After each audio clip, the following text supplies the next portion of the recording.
লিল্লাহ ইকরামাতিশ শাইবাতিল মুসলিম। আমার উম্মতেরা, তোমাদের পৃথিবীর মানুষের মধ্য থেকে তোমরা 3 শ্রেণীর মানুষকে বিশেষভাবে মর্যাদা দিবা, সম্মান করবা। এই 3 শ্রেণীর প্রথম শ্রেণীর মানুষ হলেন ইকরামাতিশ শাইবাতিল মুসলিম, সাদা দাড়িওয়ালা আমার বৃদ্ধ বান্দারা। সুতরাং দাড়ি সাদা হয়ে যাওয়া এটা উপকার আছে না নাই? আল্লাহ পাক রব্বুল আলামিনের হাবিব বলেন, আমার যে উম্মতের দাড়ি সাদা হয়ে যাইবে, পৃথিবীর জমিনে তোমরা যাদেরকে সম্মান করবা, ওই সম্মানী মানুষদের মধ্যে প্রথম শ্রেণীতে তাদেরকে রাখবা।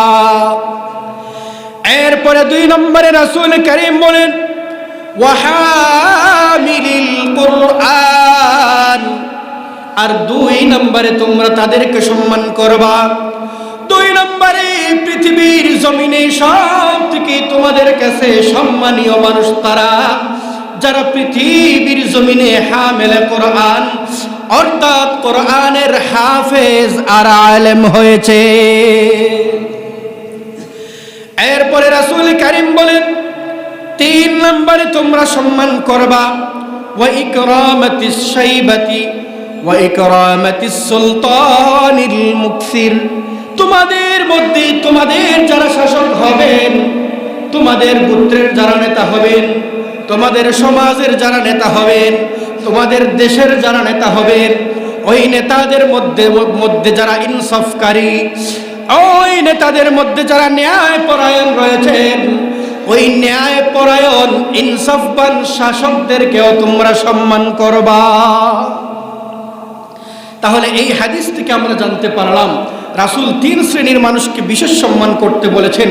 তার মধ্যে 1 শ্রেণী হচ্ছে কোরআনের ধারক এবং বাহক। তাহলে কোরআনের ধারক এবং বাহক হলে আল্লাহর কাছে বিশেষ মর্যাদার হওয়া যায়, আল্লাহর পরিবারের অংশ হওয়া যায়। রাসূল কারীমও নির্দেশ দিয়েছেন তাদেরকে বিশেষভাবে সম্মান করো।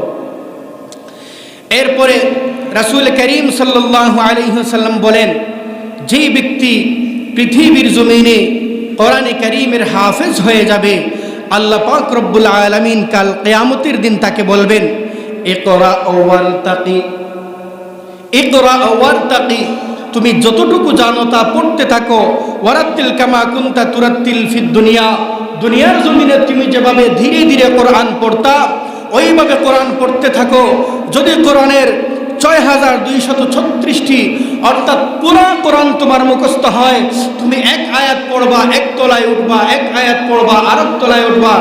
এইভাবে যেখানে গিয়ে তোমার কোরআন তেলাওয়াত শেষ হবে, ওই জায়গা পর্যন্ত পুরো এই জান্নাতের মালিক তুমি।